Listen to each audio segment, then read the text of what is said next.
சீதா என்ன நடந்ததுன்னு சொல்ல போறியா இல்லையான்னு மீனா கேட்க, அருணுக்கும் தனக்கும் நடந்த சண்டையை சீதா விலாவாரியாக சொல்கிறாங்க. அக்கா, அவர் மாமா சொல்லித்தான் செல்வண்ணை ஆக்சிடென்ட் பண்ணதா சொல்கிறாரு. நானும் நல்ல விதமாக சொல்லி பார்த்துட்டேன். அவர் கேட்குற மாதிரி இல்லை. ஒரு கட்டத்தில் என்னை அடிச்சுட்டு கீழே பிடிச்சி தள்ளி விட்டுட்டாரு. அதில் ஆன காயம்தான் இது. எனக்கு உடம்பும் சரியில்லை, மனசும் சரியில்லை. அதனால் இன்றைக்கி சமைக்கலை. அருண் டியூட்டி முடிஞ்சு வந்ததும் ஏன் சமைக்கலன்னு சொல்லிட்டு அதுக்கும் சேர்த்து அடித்தாரு அப்படின்னு சொல்லிட்டு சீதா அழறாங்க. நீ அக்காவுக்கும் மாமாவுக்கும் சப்போர்ட் பண்ணுறியான்னு கேட்குறாருக்கான்னு சீதா சொல்கிறாங்க. ரோஹிணி பார்க்கில் முன்னாடி உட்காந்துட்டு இருக்காங்க. அப்போது சந்தோஷம் மனோஜும் காரில் வர்றதை பார்த்து உள்ளே ஓடி போய் ஒரு பெஞ்சில் உட்காந்துக்கிறாங்க. மனோஜும் சந்தோஷம் மெதுவாக சத்தம் போடாமல் ரோஹிணியை கண்டுபிடிச்சு ஒளிஞ்சு நின்று பார்க்குறாங்க.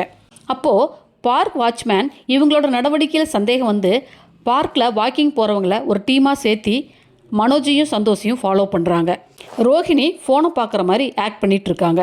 ஃபாலோ பண்ணின வாட்ச்மேன் டீம் ரோஹிணியை பார்த்துட்டு இருந்த மனோஜை போய் பிடிச்சு தர்ம அடிக்க போகிறாங்க. சந்தோஷ் அப்போ எஸ்ஐ ஓடிடுறாரு. மனோஜ் தப்பிச்சு ஓட எல்லாரும் சேர்ந்து பிடிக்கிறாங்க. ரோஹிணியும் ஓடி வராங்க. அடுத்தவனோட பொண்டாட்டியை பார்த்து கமெண்ட் அடிக்கிறான். உங்களை பார்த்து புடவையில் சூப்பராக இருக்குன்னு சொல்கிறான். இவனையெல்லாம் என்ன பண்ணுறது?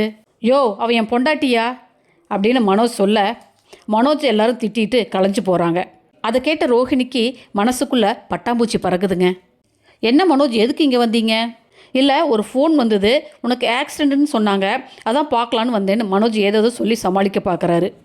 மீனா அருணை பார்க்கறக்கு அருண் வீட்டுக்கு போகிறாங்க.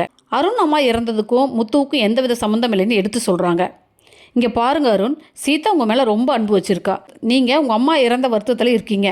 சீதா உங்கள் மேலே அளவு கடந்த பாசமாக இருக்கா. அதை முதல்ல புரிஞ்சுக்கோங்க. எங்கள் மேலே இருக்கிற கோபத்தில் சீதாவை பழி வாங்கிறாதீங்கன்னு மீனா எடுத்து சொல்கிறாங்க. விஜயாவும் மனோஜும் டைவர்ஸ் கேஸ் விஷயமா வக்கீலை பார்த்துட்டு வராங்க. பார்லர் அம்மா புதுசாக பொய் சொல்லி வாதாடுறாங்க. மனோஜ், நீ இந்த விஷயத்தில் ஸ்ட்ராங்காக இரு. கேஸ் முடியறதுக்குள்ளே நீ பார்லர் அம்மா பக்கம் சாஞ்சிடாத. நீ ஸ்ட்ராங்காக இருந்தால் தான் டைவர்ஸ் வாங்க முடியும்னு முத்து சொல்கிறாங்க. மாமா, நீங்கள் சொல்கிற மாதிரி ரோஹிணி சாதாரண ஆள் இல்லை. இந்த வீட்டுக்குள்ளே வர்றதுக்கு அவள் என்ன வேணாலும் செய்வா அப்படின்னு மீனா சொல்கிறாங்க. அடியே, அவள் என்ன பெரிய ஜான்சி ராணியா? அவளே திருட்டுக்காரி தானே. அவளை என்னவோ பெருசாக பேசிகிட்டு இருக்க. அவள் என்ன செஞ்சாலும் சரி, நான் என் பையன் கூட சேர விட மாட்டேன்னு விஜயா சொல்கிறாங்க.